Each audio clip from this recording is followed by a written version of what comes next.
اس مادہ پرستی کے اندر جو وقت گزار چکا ہوتا ہے، اگرچہ وہ انسان آپ کو ظاہری طور پر مضبوط نظر آئے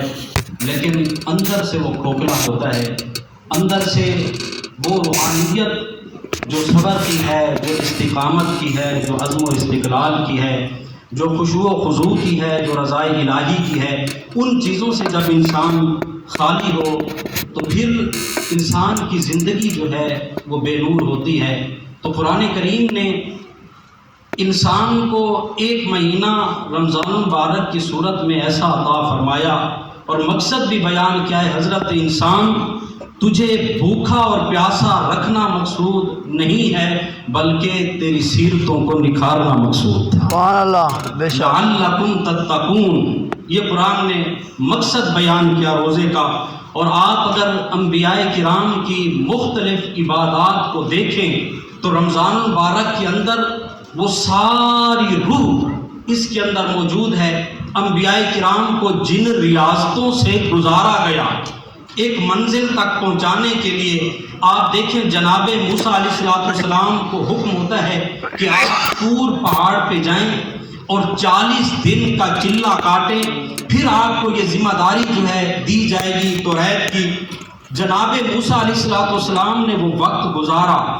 تب آ کے وہ منصب نبوت کے بعد ایک ذمہ داری دی گئی امت کو راہ راست پہ لانے کے لیے، لیکن اللہ نے وہی نور جو جناب موسیٰ علیہ السلام کو 40 دن طور پہاڑ پہ گزارنے کے بعد دیا، اور حراء کی ان تاریکیوں کے اندر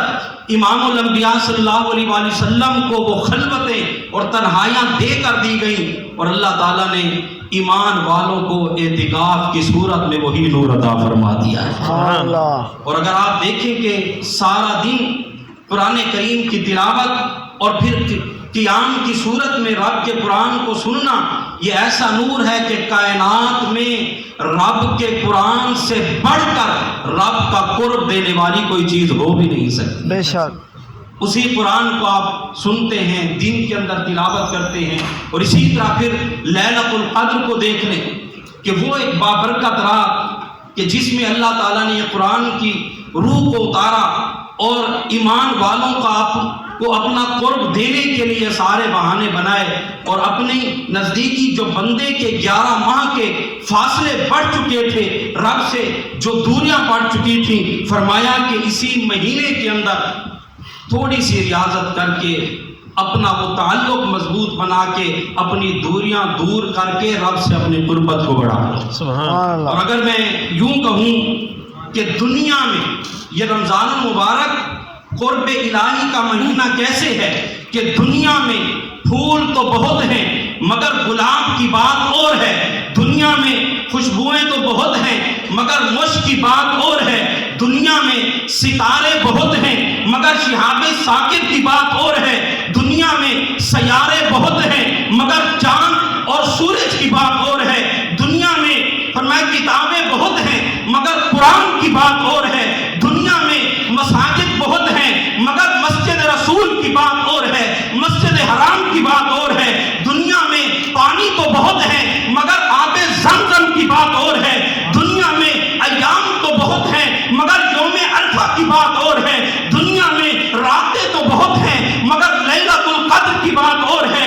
دنیا میں فرشتے تو بہت ہیں مگر جبریل امین کی بات اور ہے، دنیا میں ائمہ تو بہت ہیں مگر امام اعظم ابو حنیفہ کی بات اور ہے، دنیا میں محدث تو بہت ہیں مگر امام بخاری کی بات اور ہے، دنیا میں اولیاء تو بہت ہیں مگر حضرت شیخ عبد القادر جیلانی کی بات اور ہے، دنیا میں صدیق تو بہت ہیں مگر جناب ابو بکر صدیق کی بات اور ہے، دنیا میں عادل تو بہت ہیں مگر جناب فاروق اعظم کی بات اور ہے، دنیا میں سخی تو بہت ہیں مگر عثمان غنی کی بات اور ہے، دنیا میں بہادر تو بہت ہیں مگر حضرت علی المرتضیٰ کی بات اور ہے، دنیا میں انبیاء اور رسول تو بہت ہیں مگر امام الانبیاء کی بات اور ہے، دنیا میں قربت الہی دینے والی چیزیں بہت ہیں مگر رمضان المبارک کی بات اور ہے۔ سبحان اللہ، ماشاء اللہ،